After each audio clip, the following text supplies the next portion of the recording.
diseases, but also congestive heart failure or a leaky valve in the heart, or there's different things that create the situation for the lack of oxygen in your system.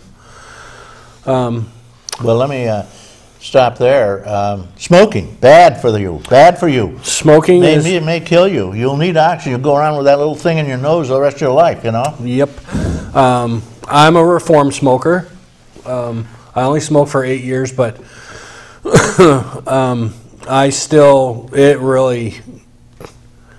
I feel the effects of it today. I quit over 20 years ago, and I still feel the effects of the smoking to this day. You know, they basically outlawed it everywhere now in restaurants and places like that.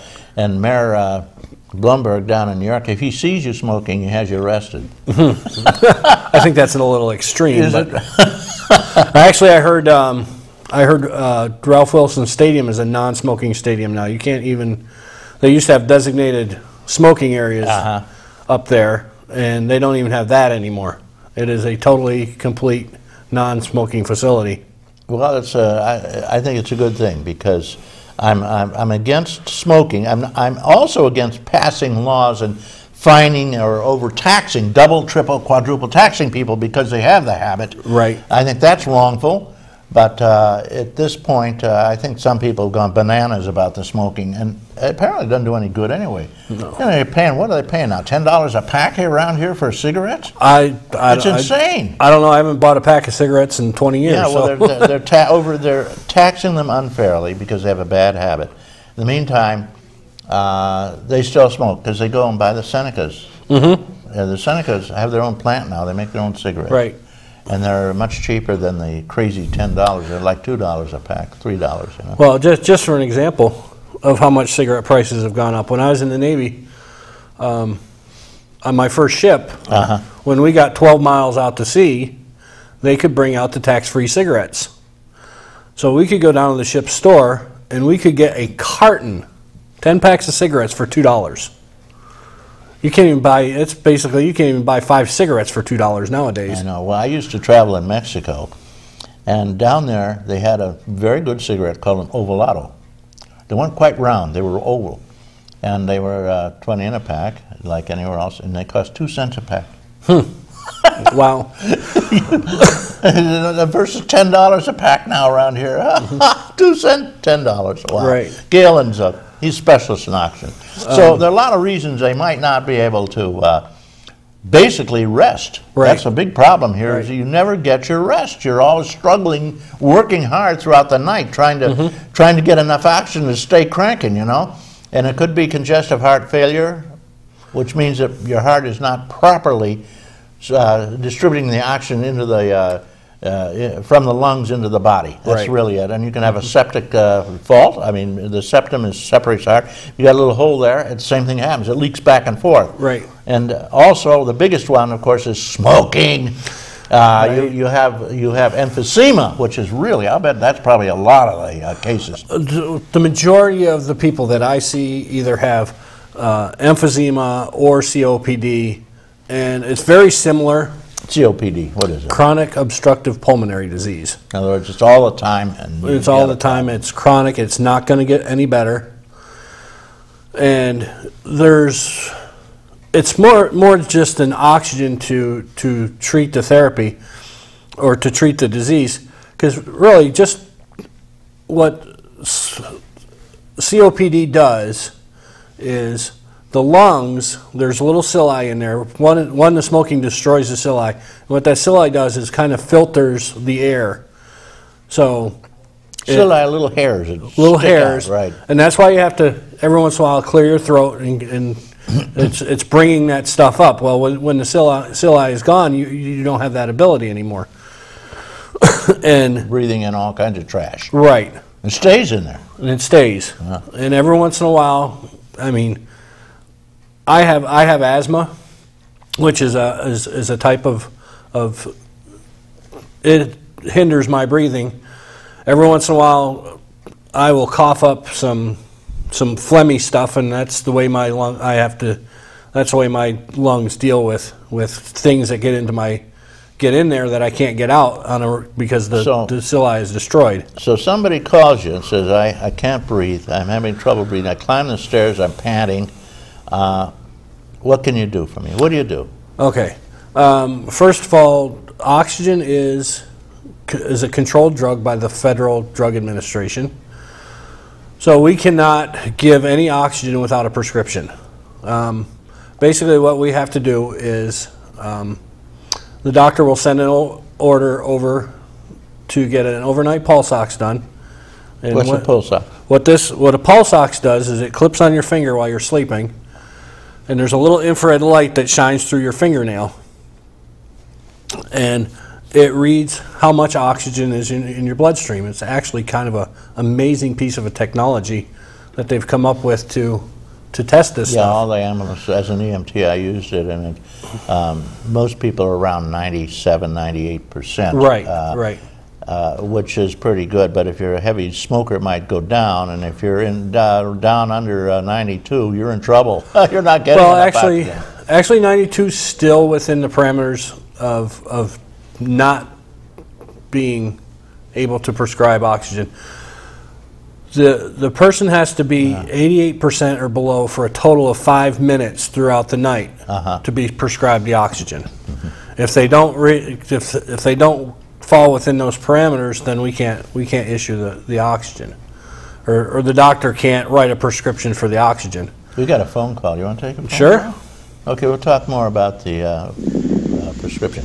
Good morning, caller. Thank you for waiting. Good morning. I think he almost just answered the question I was going to ask, is how difficult is it to, is this covered, and how difficult is it to have it covered so that your insurance would help you pay for the apparatus? You know, she's kind of breathless, you can tell. Yeah. She might be sorting around.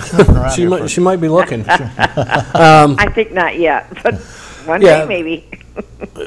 In order for Medicare, and most insurances nowadays are starting to lean towards the Medicare guidelines, it has to be that 88% or below. It's actually 89% or below and it doesn't have to be continuous 5 minutes. Say that you wear the pulse ox for 6 hours and it comes out that you're 6 minutes below 89% total time, then we would get those results and send them to the doctor, and then the doctor would... Total time of what? I'm sorry, I guess I'm not following this right. I'm sorry, I didn't quite hear. Total time of what? Oh, the total time that you have the pulse ox on your finger. Right. It has to read 88 or lower. 88 or lower for a cumulative time of 5 minutes or more. Geez, when I was in the hospital, if it got below like 92, they were not happy. Yeah. No, they're not. But 92 is entering the danger level. Right. But like everything else with insurance, they have to set parameters. So if you're dead, then they don't have to pay for it. So put it down below what it takes to have a viable life. Is that it? Right.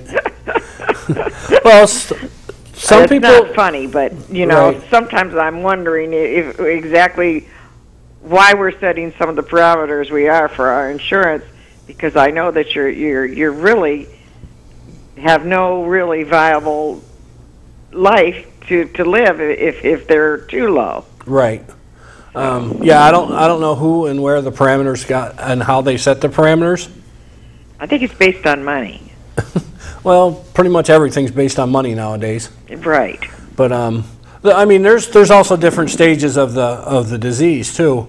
Mm-hmm. Especially some people early in the stages of COPD, they don't need the oxygen, but what they need is what we also do is nebulizer therapy. What's a nebulizer? What's that? A nebulizer, you know, a lot of people use the inhalers nowadays. And with the inhaler, you just get a couple puffs of most commonly used is albuterol.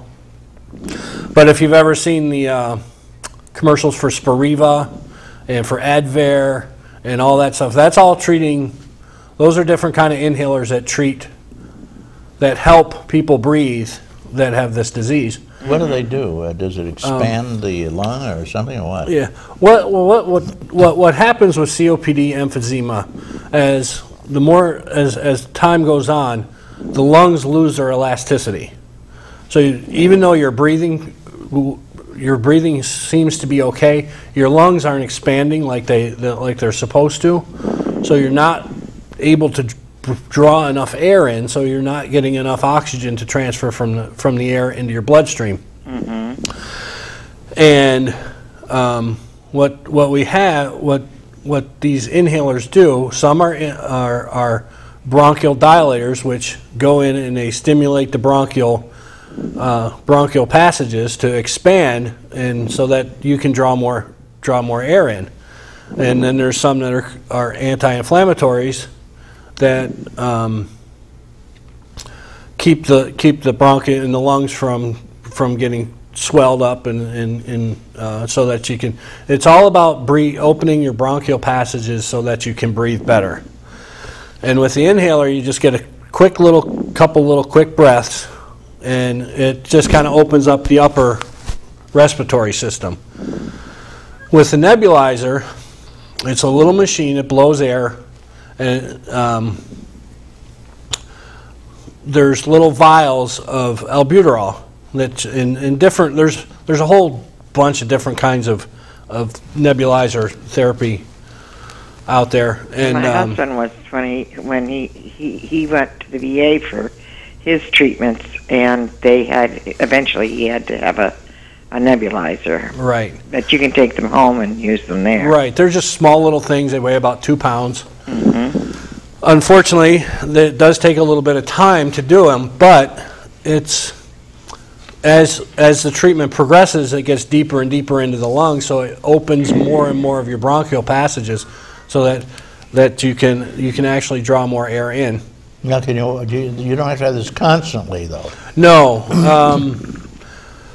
Like the Spiriva and some of the dry powder inhalers and some of the newer medications that are coming out, you take it once in the morning and once in the evening, and you're good to go. Now, they didn't keep him on it permanently. It was just until I don't know what, his breathing improved. And Well, sometimes that'll a bronchitis, a pneumonia, they'll prescribe a nebulizer for. And then once the pneumonia and bronchitis is gone, then they would probably most of the time they'll discontinue that. So it's only a temporary thing. For different things. For the COPD, it's going to be. Now I've been with the company for 9.5 years, and I have seen where people were smoking, they quit smoking and their condition improved, but within a number of years, because they did have the disease and it doesn't go away and it is chronic, they eventually start sliding back into where they need to use the nebulizer. COPD is like the Mississippi River. It only flows south. Right. You get worse. Right, you get worse. And then do you die of it or what? Pretty much. Yeah. Eventually, well, kind of the progression is you start out with the inhalers, then it goes to the nebulizer, then usually oxygen at nighttime or whenever you're sleeping, and then 24 hours a day.